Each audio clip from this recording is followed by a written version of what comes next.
Hey guys, thanks for joining me today. I'm sitting here with Robert, the launch dude, who has sold an incredible over $10 million in hats, in print on demand hats, right? Yeah. Well, print on demand or e-commerce, but so yeah, it's not Hey, not that's so really on impressive. demand or more in bulk, but yeah. Got you, man.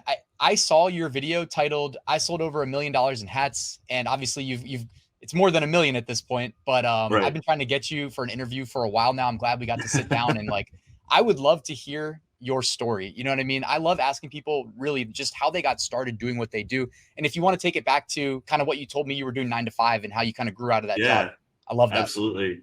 Yeah, I graduated high school in '08. I went to a technical college, got my degree in computer programming, so 2-year degree.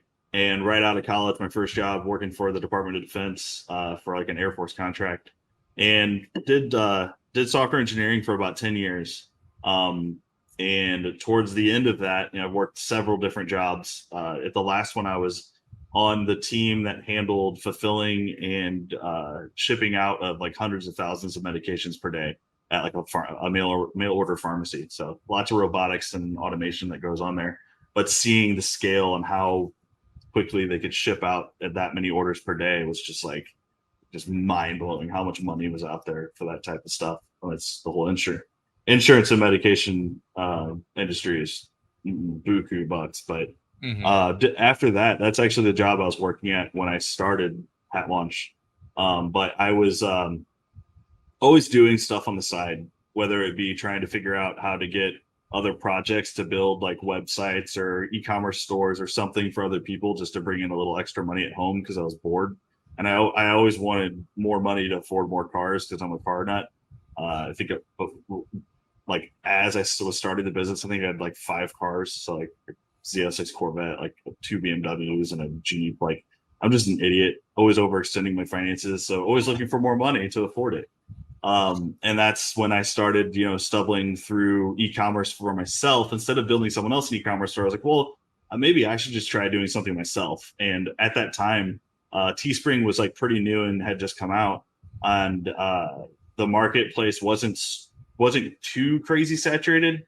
But since I was a car person on in Facebook specifically, I was in all of these little segmented groups of people that like Mustangs or Corvettes or any of the cars that I actually had.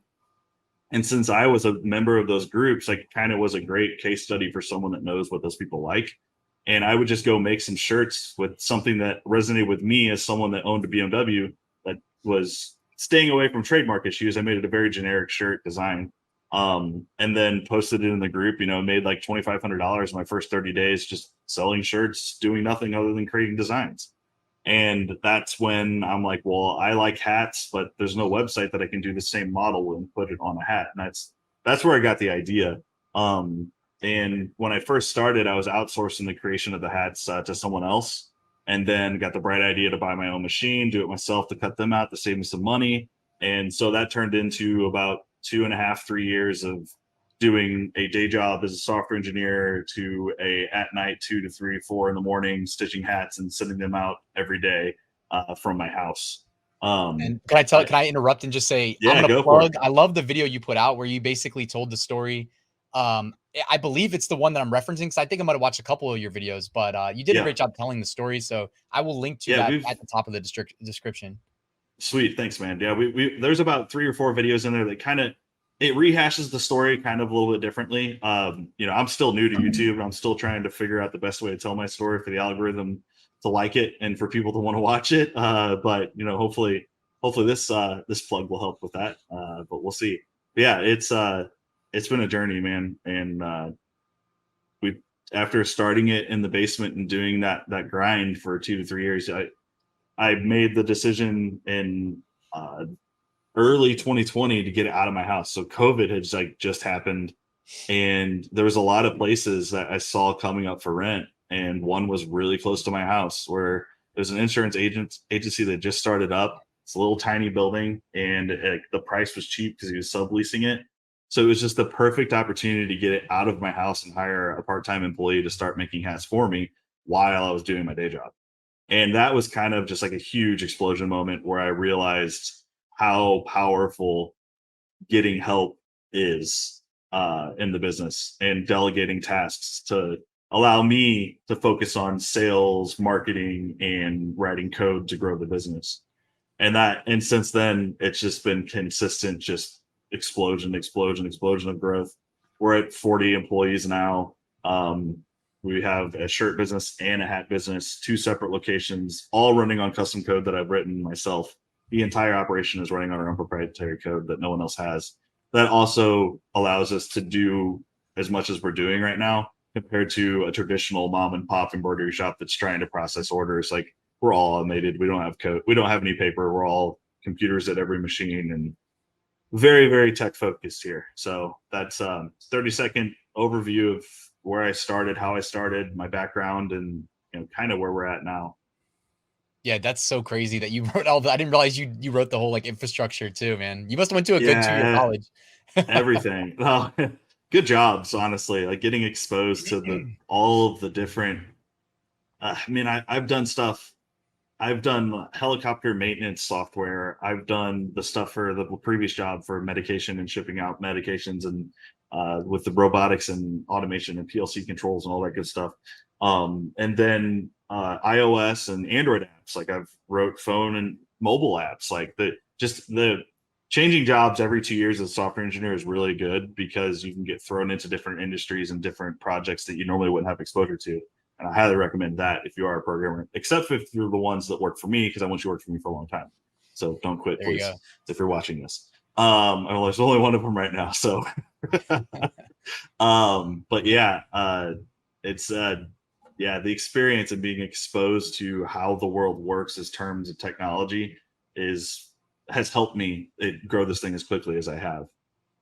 Yeah, that's incredibly impressive. I know I speak for everybody watching. They're like, okay, wait, so now I know how this guy's so successful. He sounds like a genius. I'm not, though. In terms of like, so the average viewer of my channel too, like, they are, I would imagine, kind of like following my approach, which was, I found out that I could outsource fulfillment. So not exactly as you do it, although I would like to know more about it, what it entails to produce a hat and ship it out. But like, what would you be able to pass along to the average person watching? And I mean, be genuine. Don't tailor your answer to them based on what they know. Like, if they should pivot to some other model, in your opinion, like, that would be great to share and just learn more about it. And before I even started doing this, I mean, I was looking for a place to do the fulfillment for me. Like, I didn't want to do it, but after noticing that there wasn't a solution, or a good solution, if there was, I saw that as a giant hole that could be much more profitable than just only doing the sale and paying someone else to do fulfillment. So it was kind of like oh gosh, I need to get in here because there's no one else doing it. And I'm like, well, I can get Mr. Beast on my platform. I'll do fulfillment for him, but because I was going to be the drop shipper for everyone else. And after that's how I started it. And like, I started the business, and I was selling just like kind of my own designs using it. And then people would just organically see my posts linked to my website selling my designs on Facebook. And then they would sign up and upload like their cornhole or their sporting team hat, and then they would go and sell it. So we were just getting like organic. I think at the time we got up to like 300 designers on there just selling random hats, right? And I was doing these hats, and it's like one hat at a time for one person. And then I think someone that I was friends with on Facebook's like, they wanted 100 hats for their business. And I processed that 100 hat order for that one person. I realized it's just me in my basement doing all the work. And I was like, holy shit, this is so much easier. So that's when the business pivoted from print on demand and doing that model to, I'm just going to focus on getting bigger orders and America's small businesses all across the United States. Because if you look at how many businesses there are in the United States, and you being online, there's just hundreds of millions of them. So like, the potential customer base is just freaking massive, and everyone needs good, high quality branding. And we only sell nice hats here and nice shirts too. But that's how I started. But there's absolutely nothing wrong with not owning the actual production and manufacturing of it, as long as you are actually sourcing good products and not just drop shipping shit from China. Yeah. That's where I draw. And yeah, you're going to be in a cesspool of selling the same product everyone else is and then moving on to the next one in 30 days. So I have a video on my channel on why I think drop shipping sucks. But like, there's definitely a correct way to do it. And that's aligning with a good vendor and a good partner and actually getting the products yourself, using the products yourself, and actually knowing the product before you start selling it. Because it's really hard to sell something that you don't actually believe in yourself and know is shit yourself. So I'm the huge proponent of finding a product, even if it's already sold, but if it's doing well in the marketplace, find the manufacturer yourself and improve it. So make it your own and like brand it, do your own branding, and actually make it better than what's out there. And then you don't have to even worry about saturation because you are the better product. Now you might have to run some ads and do some selling to show why it's better. But 100% of the time, I think that's going to be way more lucrative, and it's going to be more of a long-term approach to success versus changing to a new product every 20 to 30 days, like most drop shipping stores do. So that's my quick rant on the drop shipping model. But it's definitely like the value that you will learn from learning how to set up an e-commerce store, how to set up ads and run ads. That is like super, super valuable information. And if you can even sell one product running an ad and get a sale off of that, like, you're onto something. And that is some skills that, you could really, you find the right product, you can just kill it because you already have the baseline knowledge on how to get just the basics done. Yeah. With the ads, you can, like Facebook ads or something, you can achieve scale like instantly. Yeah. It's crazy. Yeah. Now that's awesome. I wanted to ask you about like, how much of an edge do you think, and you can approximate, like, do you have in terms of pricing when it comes to like, on average, I've mentioned off camera, like if I'm using Printful to sell a hat on Amazon, let's just say on average, it's going to cost me $15 for the hat. And if my design's not digitized, it costs even more, but let's just say the design is digitized. $15 is the base cost. And I usually price about $10 higher because I know Amazon then has to dip, into my pockets as well. So I'm charging no less than like $25 a hat. And I charge shipping on top of that. So like, how badly could you crush me in terms of like margins? Oh yeah. So yeah, we could just totally annihilate you. But no, like, since we own, like, literally we own the machines, we have 50,000 hats in the building, that like inventory that we can put things on. So we get the hats much cheaper than anyone else does because of the amount that we buy. So we could, our margins would be much different than yours because, I'm paying employees to make the hat, and then depending on how we end up doing fulfillment through Amazon, whatever the cut is there. But yeah, our we would just obliterate you, I think, in terms of margins. But at that point, like, if I go to the marketplace and I see people are selling hats for $25, $30, I'm still going to sell a hat for $25 or $30 too. Like, why wouldn't I?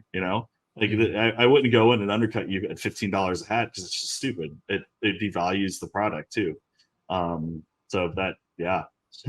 I've seen hat shops do that before. Like on Amazon, they do let people just jump on the listings, and I've definitely I've seen it, and I've just been like, no, sucks. It's killing me. I mean, we go up against that. Like, so all of our business comes from online advertising, and at this point, referrals and word of mouth is a big deal too, because we've got 30,000 customers. But all of our new customers come from ads, and if you click our ad, you're going to see us relentlessly until you buy something.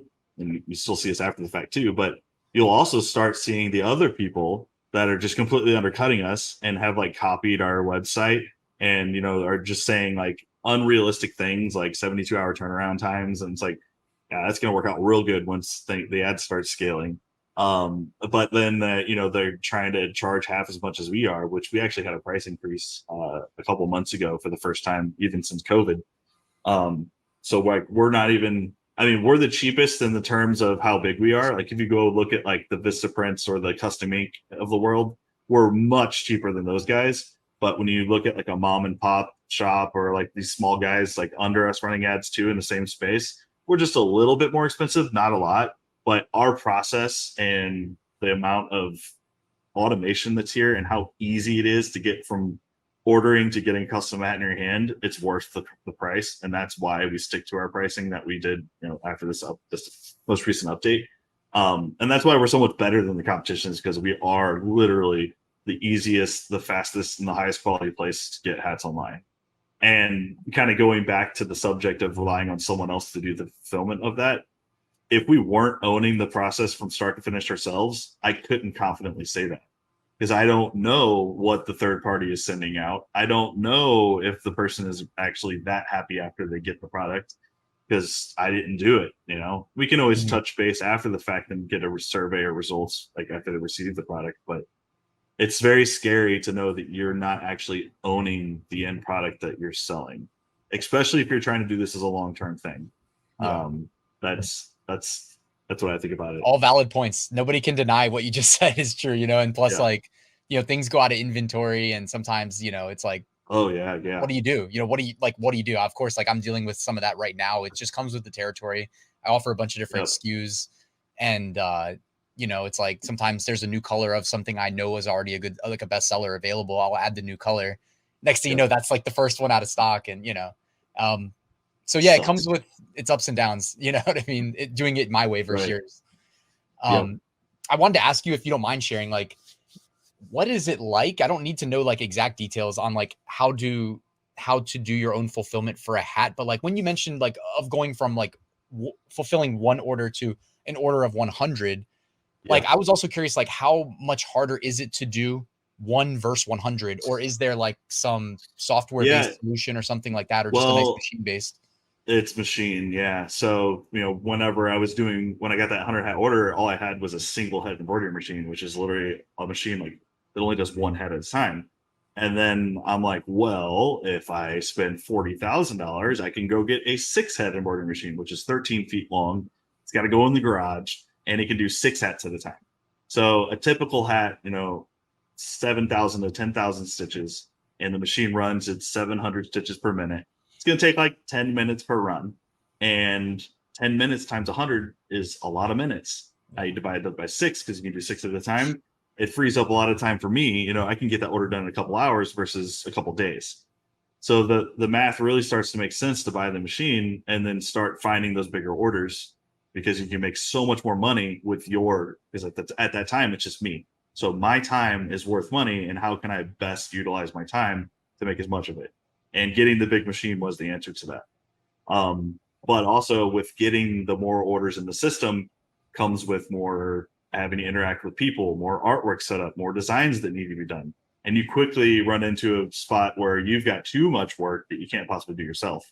And that's where delegation comes in hand. Like you find an outsource, either you outsource customer service to someone to help, or you outsource artwork setup for someone to help. When you think about just doing it yourself and continuing to do it yourself, you can still do it yourself at your house and outsource to other places or other people, even people working from home remotely for you, to do those other tasks. So you are still home-based, but you have help.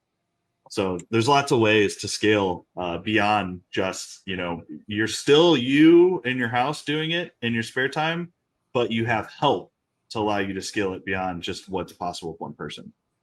That's what I would do. If I was going to start an e-commerce thing, especially if I wasn't owning production, I'd find a great partner to do the work that I trust. And then I would start finding the help to do customer service and artwork and all of that stuff.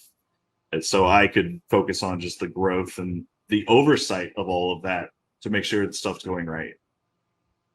Yeah, I love the answer. And I guess I had 2 questions. The first is like, where would you look? Because I'm sure somebody's is following and they're like, all right, but where do I look to find the right people? And then the second question is, which car did you have to sell to get the 6-head machine? Funny enough, when that 6-head machine was delivered, I was in the hospital with my first kid being born. And I actually sold my 2015 M3 like a week later. Bummer. But I freaking miss that car. I love that car. It was an amazing car. But what was it? What was the other question? I can't stop thinking. I'm trying to get my camera to refocus. It was, where do you go to hire help, like the right help? Because that's always been kind of like a pain point for a lot of people. Yeah, and man, like just look around you first, like friends, family, and in your local community. Like my first customer service person was someone that wanted to work for me for free because she was bored, and that was just like I don't know why or how that happened. And I can kind of get on a tangent where things happen for a reason, but that was one of those things. And I keep having these moments and growing this business where it's like, this shouldn't have happened, but it did. And there's no other way I can describe it other than just like the universe just providing what you need in that moment because you took the risk and it's paying you back. It's like, because I bought $60,000 worth of machines without actually having the money to afford it and taking the risk and betting on myself, like, for one, it forces me to kick my ass in gear and make sure I actually execute on this business and make money to pay for the machines. But it also, I feel like, puts some magic dust out in the air that makes things happen. That I can't Dude, I love the explain. answer. I love the answer. I'm like fighting my dog from like going out the window and like barking. So that's why I keep like popping over. Dude, that's a great answer though. And like, It's all good. I've done enough of these interviews and that's like such a common, it's not like super common, but it is Yeah. like very common, man, where it's, and I feel the same way about kind of my life looking backwards. I almost feel like if you're open to it, like the universe will provide. Yep.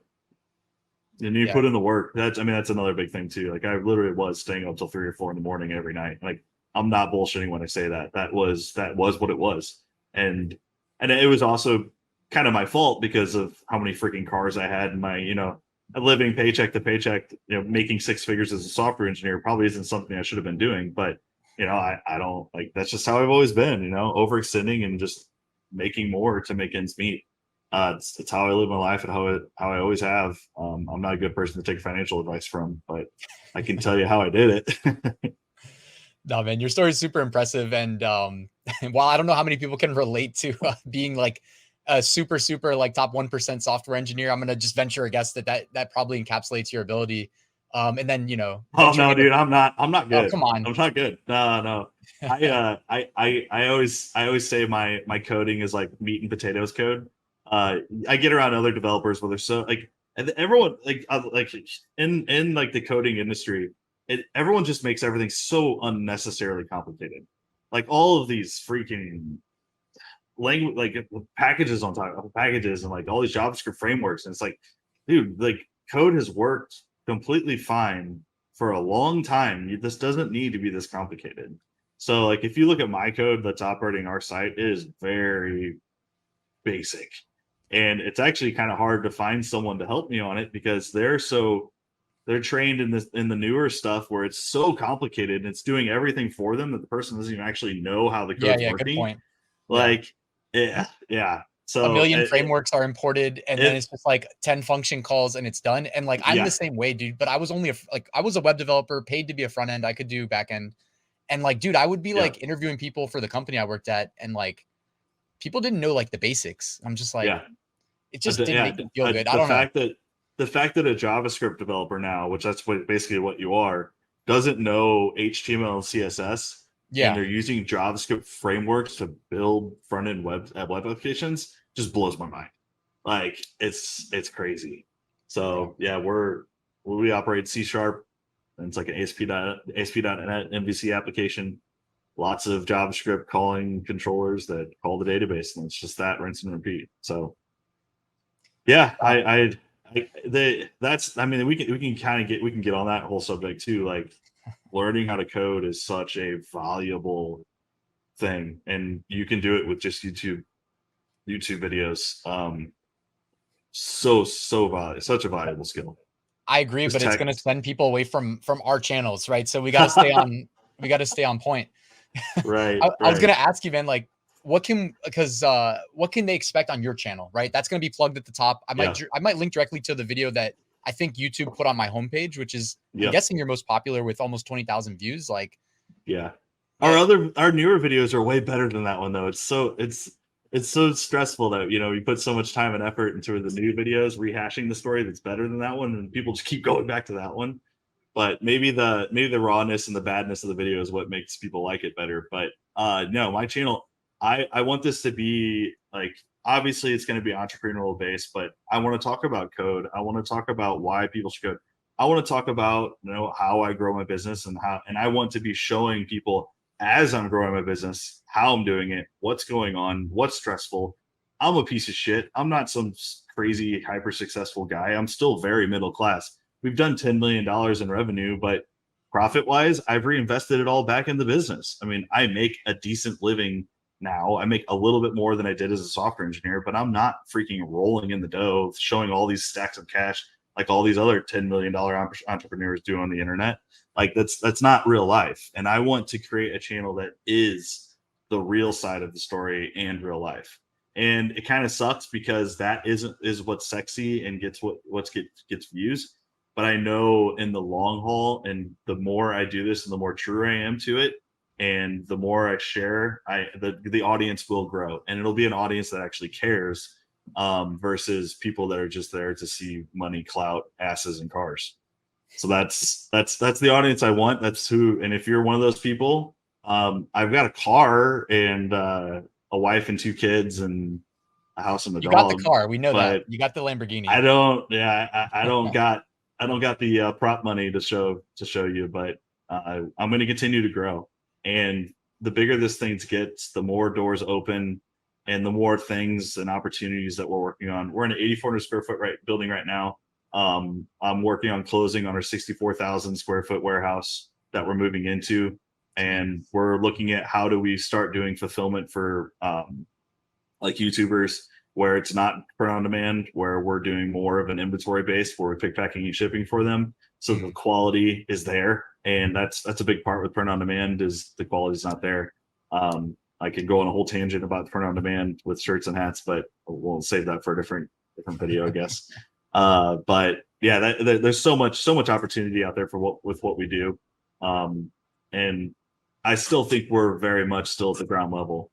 So that's going to be on my channel. Just come join us for the ride. And I'm the launch dude. We're launching into space.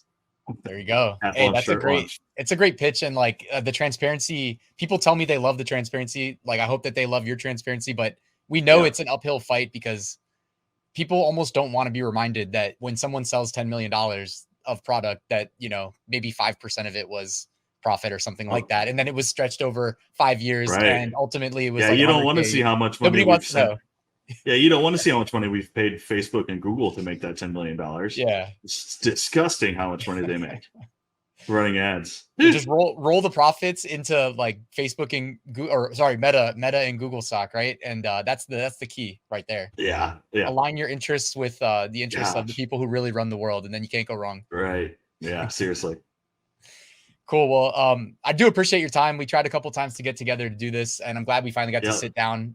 Keep doing what you're doing on your channel. Like, I'm a subscriber. Love the work. Great editor, by the way, too. Just saying. Oh, thanks. Puts me to shame. Chris, anything else you want to plug? Good. Yeah, I guess. Chris Conradi, he's it's a really quick, funny story. So he had a series that he did a few years ago. Like, as I started my business, I was watching his videos about his print on demand business, where he was creating and selling like custom socks and canvases online. And he does a really good job. Like, he tells really great stories. He's the one that's editing and producing my videos now. But I actually reached out to him. I'm like, hey, dude, I want you to partner with me and show me how to run these ads on Facebook and Instagram, because I know I've got this thing that would blow up. And he never responded to me. And fast forward 3-4 years later, I emailed him, which I should have emailed him the first time instead of DMing him. So no one sees DMs. And he immediately responds to my email. And I'm like, oh, okay. But him not responding to me back then when I first started made me figure it out on my own and do it myself, which made me a better, more valuable, more skills person. And now, full circle, he's editing and producing videos of me and my journey to hopefully inspire and help someone else like he inspired me back then. So it's kind of crazy cool, full circle there. He's an awesome guy. He's an amazing storyteller, and hopefully you guys like the videos on my channel, because he's helped me do it. Awesome. Well, that's going to be linked at the top of the description. I'll also drop you a link to hat launch and shirt launch, right? Yep. Just making sure, because I know there's a very similar name. I won't name the other similar company, but very similar domain. So there's a video on my channel about that one too. Nice. Okay. Well, I'm gonna have to check that one out. But Robert, man, thank you for taking time to be here. I appreciate it. Yeah. Thanks for having me.